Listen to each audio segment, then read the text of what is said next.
तर नमस्कार सर्वांना, स्वागत आहे तुमचं आमच्या गावाकडच्या ब्लॉगमध्ये। आज सकाळच्या नाश्त्याला सगळ्यांसाठी बनवलेले गरमागरम उपीट आणि फक्त माझ्यासाठी बनवलेले कांदा पोहे। आता असं का तर पोह्याला भरपूर पित्त असते म्हणून घरातले कोण खायलाच बघत नाहीत आणि मला पोहे खूप जास्त आवडतात म्हणून फक्त माझ्यासाठीच बनवून घेतले। आता कांदा पोहे कुणाकुणाला आवडतात मला कमेंटमध्ये नक्की सांगा बरं का। आता प्लेटमध्ये पोहे आपण जेव्हा खायला घेतो ना त्याच्यावरती थोडीशी कोथिंबीर, थोडंसं किसलेलं खोबरं आणि थोडासा लिंबाचा रस पिळला बसच।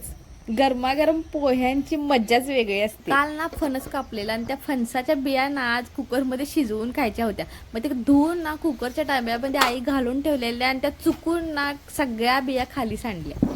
तेवढ्यातच ना खूप मोठा असा पाऊस चालू झाला। आता मी भरपूर दिवस झालं कारल्याचीच भाजी बनवते आणि त्याचे बिया काढून घेऊन इकडं तिकडं फेकून देते आणि ते फेकून दिलेल्या बियापासून एवढी सारी रोपं उगवल्यात ना आम्ही काय केलो, इकडे तिकडे उगवलेली सगळी रोपं काढून घेतली आणि चांगल्या ठिकाणी नेऊन लावली। आता ही जी कारल्याची रोपं उगवून आल्यात ना त्याची कारली जरा सुद्धा कडवट नाही आणि चवीला तर खूप जास्त टेस्टी आहेत। आता ही कारल्याची रोपं जर उगवून आली आणि मोठी झाली ना तर आता नदीला पाणी तर एवढं जास्त गडोळे आले ना त्या पाण्यामध्ये माती, जंतू आणि इतर सगळे एवढे जास्त घटक असतात ना ते पाणी खूप जास्त दूषित असतं।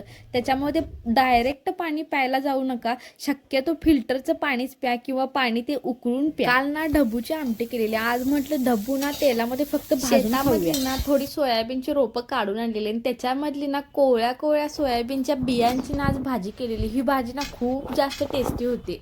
ती भाजी ना दुपारच्या जेवणाला अशी गरम गरम भाकरी आणि दह्यासोबत लावून खाल्ली। तर चला आजसाठी एवढंच, भेटूया पुढच्या व्हिडिओमध्ये, तोपर्यंत धन्यवाद।